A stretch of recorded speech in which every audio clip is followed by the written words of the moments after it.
kimwe n'ahandi hose mu Rwanda ni byiza yuko mumenya yuko igihe cyose n'itara ryambutsa abagenzi haririye iyo haje mu mutuku abagenzi bagomba guhagarara, ariko mugacunga neza yuko ari mu muhanda w'abanyamaguru. Iyo hajemo itara rero itukura imodoka zigomba kugenda n'intangaha niko bigenda.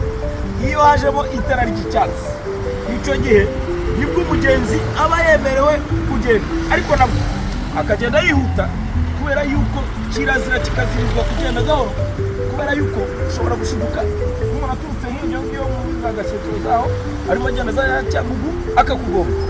Byumvikane neza rero, uwo muhanda si umuharuro, mugomba gutegereza yuko hazamo itara ry'icyatsi ryerekana ko umunyamaguru atambuka mukabona kugenda. Ibintu bigakorwa neza bisansure kandi mwitonze. Byumvikane kugira ngo mwabibonye n'ahandi hose yaba iwacu yaba no mu mahanga, kwambuka n'ukubahiriza ibyapa. Uritegura ugahagarara neza ahangaha,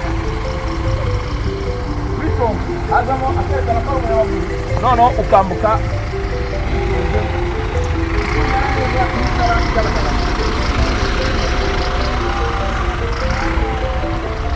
ukambuka mu mudendezo. Ubu ndabanoshe tugende neza mu muhanda twubahiriza ibyapa.